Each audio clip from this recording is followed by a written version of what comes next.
I go by Joe Lunardi. I really mean this. This is Joey Brackets, Joe Lunardi. A resident bracketologist. Brackets. The Beyonce of bracketology. There's a guy that studies it. The man doesn't sleep. Want to dance? I need to run that by my social media committee, my daughters. That is quite the introduction for our guy. The bracketology expert, Joe Lunardi, joining us on Countdown to Game Day, covered by State Farm. Joe, always appreciate the time. We like to get you on real early here as we get a glimpse as to what we're going to be heading into down the back half of the season. First and foremost, what do you think of your intro there? Pretty good, right? Well, I think it's important to note that Coach Pitino and I have combined, if he wins today, for 900 career victories. And he has, like all of them.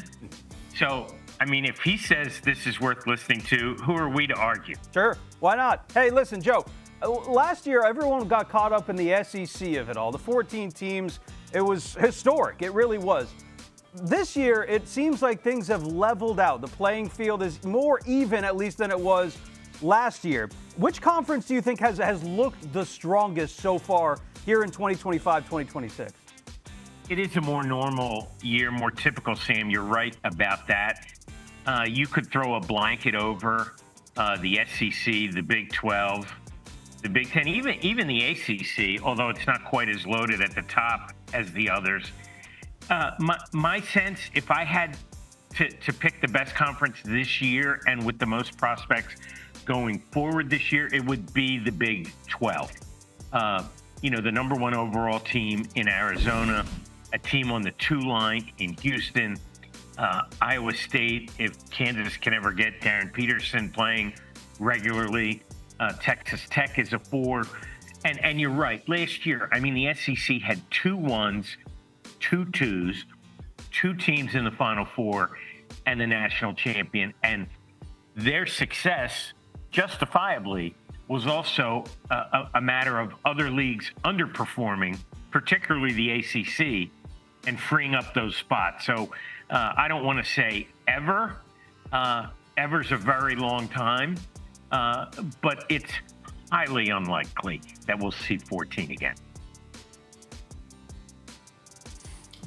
Joe, you mentioned some of the injuries across college basketball. Darren Peterson to Kansas, Mikael Brown Jr. coming back to Louisville today. How will the committee assess those teams going forward with stars who are just getting back into the mix for them?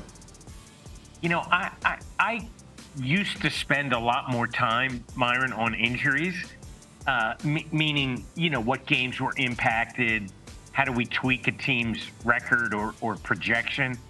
My sense more recently, in more recent seasons, is they mean less to the committee. I don't know if that's a conscious decision, the natural turnover of committee members, and the season being longer, right? I mean, you've got most teams have played 35-ish games by the time we get to Selection Sunday, and maybe the committee just goes, you are what you are in the aggregate. Now, having said that, I think in particular the Darren Peterson situation is different, right? I mean, you're talking potentially the number 1 pick in the draft for a team that has, more number 1 seeds in the last 25 years than anybody else. And, when he's out there, I mean, I'm not saying they're a 1 seed, they don't have the profile, but you sure wouldn't want to see them in a round before the Elite 8. So I think they are going to have to take a little extra care with Kansas. And it sure would be nice, to see him shake off whatever his ailments are and just play basketball. For those who are unaware, we'll peel the curtain back. Joe is currently in Times Square. They're going to see a play this afternoon. And in many respects, the Miami of Ohio season has developed into a play of its own. It's been fascinating to watch what the Redhawks are doing there in the MAC, one of 3 remaining unbeatens. Joe, look, we love hypotheticals, talking hypotheticals with you. Let's hypothetically say that this Miami of Ohio team runs the table. What kind of seed line are we looking at for the Fighting Wally Zerbiaks? First of all, I can't believe you didn't mention today's Broadway premiere of Bracketology, the musical, which we'll be visiting on at around 2 with the family. great scheduling, on behalf of Lunardi High Command with the weather and all the postponements and cancellations. But be that as it may, we all do what we do for our families. And look, deep down, I've long been an advocate for the mid-majors. If Miami of Ohio, is, I don't know, 29-2 or something, and they don't make it, that's a crime. And yet they might not. UC San Diego had 30 wins last year, and they were likely not going to make it if they didn't win that late Saturday Big West final. And that's just the way that the committee evaluates teams now. We're looking at quad 1 and to a lesser extent quad 2. And it doesn't matter how many times Miami jumps up and down and says, well, we wanted to play X, Y, and Z, and they said no. The committee can only base on what is, not what might have been. Having said all of that, right now I have them as an 11, and they would actually, if they were in the at-large pool instead of the current AQ league leader in the Mid-American, they would be among the last 4 in to go to that first 4 round in Dayton, which is also ironic because the Dayton Arena, after all, sits on the Miami River, and they would be playing, a borderline home game, and I think get a lot of emotional crowd support. The trick in these cases, guys, and you all know it, that's where they sit today. The minute they need an at-large bid instead of an AQ, it means they will have taken a loss, right? And then we ask to whom and how bad is that loss? So my advice to Miami is, as Al Davis said, just win, baby. Right.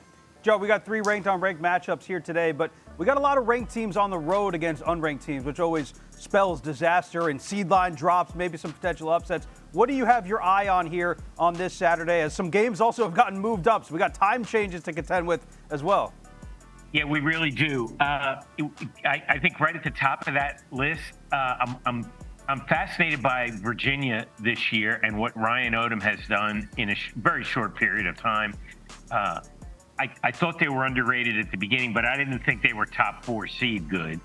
And who knew that Carolina would need this game more than Virginia? And that's one of the early ones now moved to noon. Houston playing the game day game in Lubbock. And I think the Cougars are a team we're just not talking about enough. They were preseason number 1 for a reason. They lost 1 game by 1 possession to Tennessee out in Vegas, and that seems like 100 years ago. And I don't think any of us would be surprised to see Kelvin Sampson back in the Final Four. No doubt about it. That's Joey Lunardi. Joe, really appreciate your time. Enjoy the play. Joe's going to be hunkered down in the snow, just railing out bracketology stuff. So it's going to be great as the snow falls on the screen. Joey, always appreciate the time. See you, Myron. Keep him straight, will you?